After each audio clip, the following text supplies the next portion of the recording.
Variety rice எல்லாத்துக்குமே இந்த side டிஷ்ஷா வச்சு சாப்பிடலாம். இந்த கொண்டக்கடலை கிரேவி ரொம்ப ஈஸியா சிம்பிளா செஞ்சிடலாம். இப்போ இதுல ஒரே ஒரு பச்சை மிளகாய் சேர்க்கிறேன். இப்போ இதுல கொஞ்சமா இஞ்சி தூண்டு கட் பண்ணி எடுத்து வச்சிருக்கேன், அதை இதுல சேர்த்துடலாம். அரைக்கலை கட் பண்ணி எடுத்து வச்சிருக்கேன், அதை இதுல சேர்க்கலாம். இப்போ எல்லாத்தையும் சேர்த்து நல்லா வதக்கி விட்டுக்கோங்க.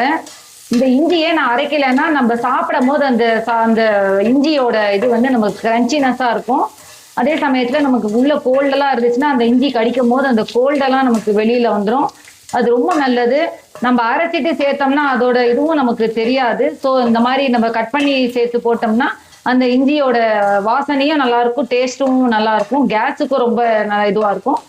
அதே சமயத்துல பாத்தீங்கன்னா அந்த இது உங்களுக்கு உள்ள கோல்டு இருந்தாலும் அது வெளியில கோல்டெல்லாம் வெளியே கொண்டு வந்துடும் எல்லாமே. இப்போ இதுல நம்ம தக்காளி அரைச்ச விழுது இதுல சேர்த்துடலாம். நான் 2 தக்காளி அரைச்சிருக்கேன்.